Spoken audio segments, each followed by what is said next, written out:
Ce qu'on ne vous dit pas sur les défunts et le monde invisible. On entend souvent parler de contact avec les défunts, de messages venus de l'au-delà ou de formes d'assistance invisible. Mais que se passe-t-il réellement dans ces interactions? S'agit-il toujours d'aides bienveillantes? Ce que nous abordons ici, c'est une lecture différente de ces phénomènes.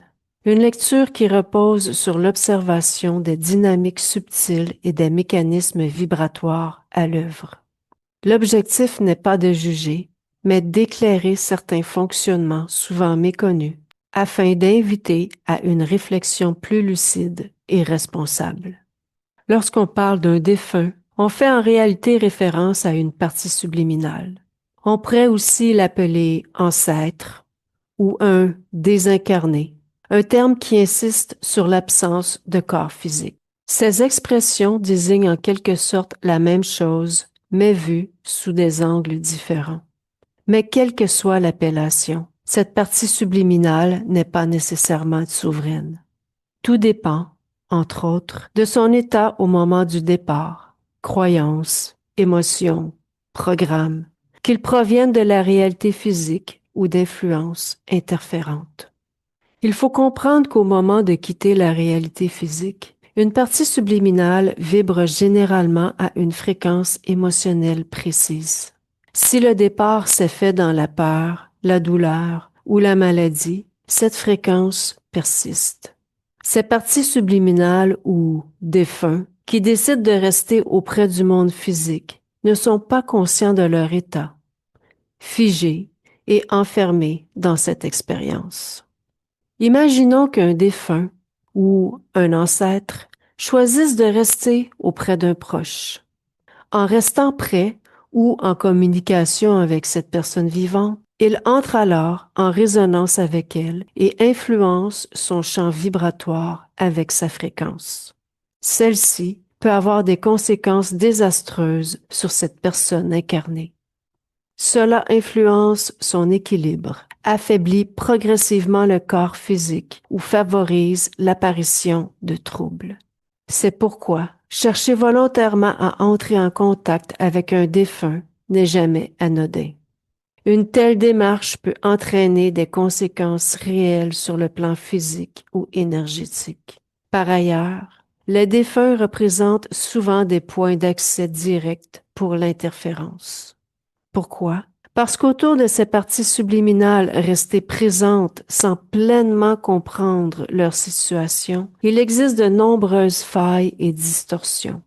Ces zones de fragilité deviennent alors des portes d'entrée, facilitant l'ingérence d'autres présences ou influences qu'on appelle interférences. Ces interférents exploitent ces failles. Les défunts deviennent alors des portails d'accès pour eux. C'est une dynamique que l'on observe fréquemment. Très souvent, la présence de désincarnés s'explique ainsi. Ce sont les interférents qui les placent dans l'espace de la personne, dans le but d'y exercer une influence, subtile ou directe, mais toujours perturbatrice. L'idéal est de se détacher des défunts, puisque leur présence toxique vous interfère à leur tour.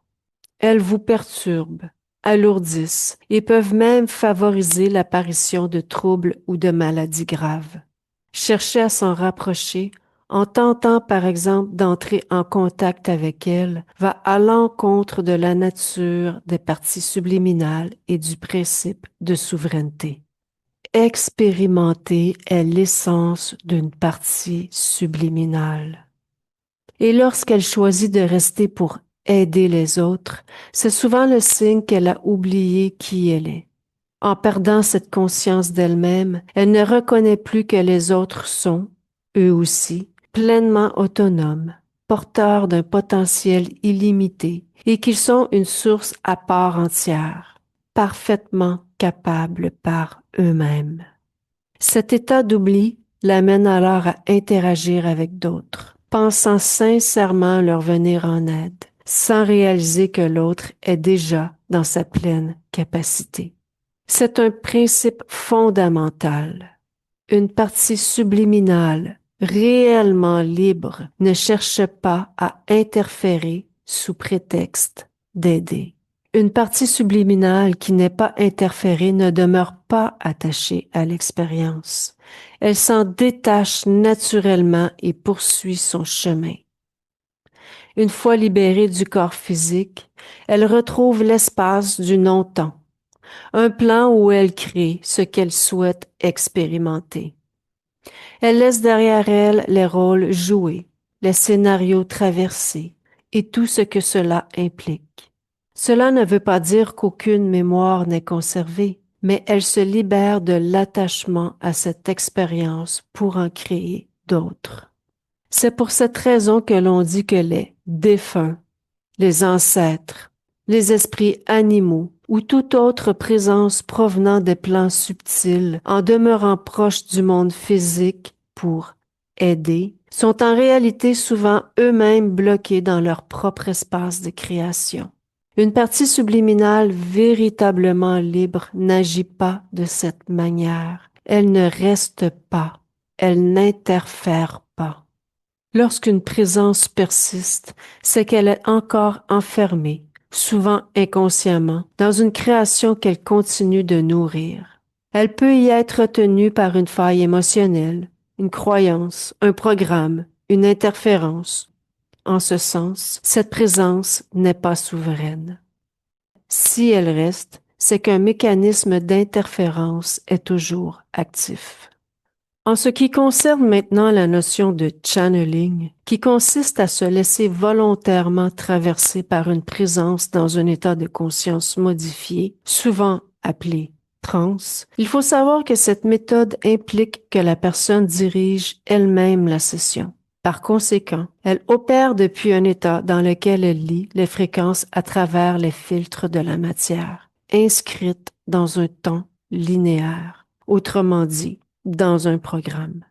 Dans ce cadre, la lecture du subliminal ne se fait pas depuis le plan subliminal lui-même, qui, lui, échappe au temps. On observe un monde à travers un autre, ce qui fausse inévitablement la perception.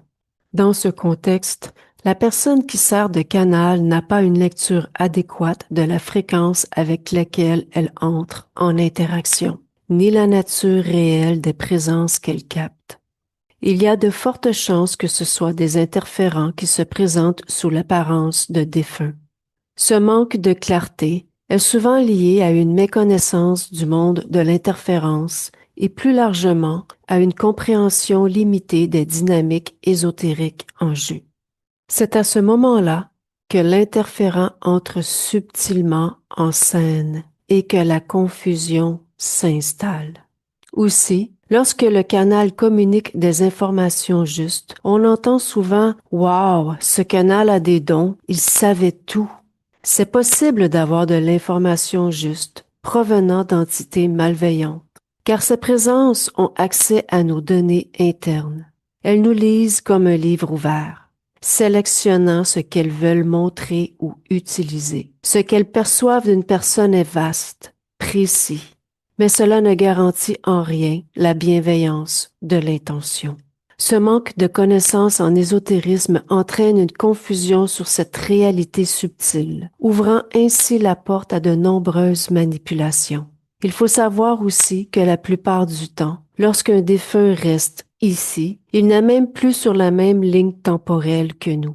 Il demeure figé dans le moment de son expérience, dans un temps qui ne bouge plus. Ces désincarnés ne sont souvent pas conscients de ce qui se passe ni présents dans notre réalité actuelle. Alors, quand un canal affirme capter un défunt parfaitement lucide, aligné et cohérent, il y a de fortes chances qu'il ne s'agisse pas d'un défunt, mais d'un interférent.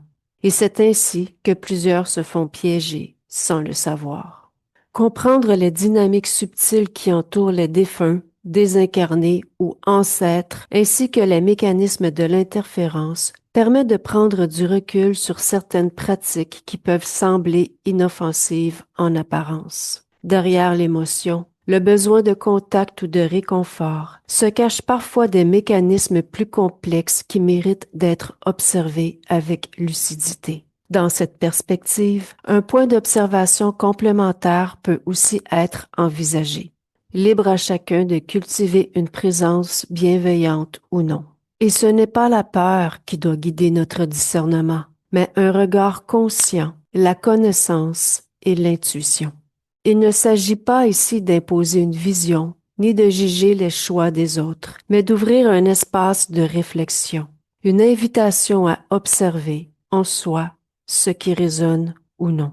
Une partie subliminale libre ne cherche ni à retenir, ni à imposer. Elle poursuit simplement son chemin.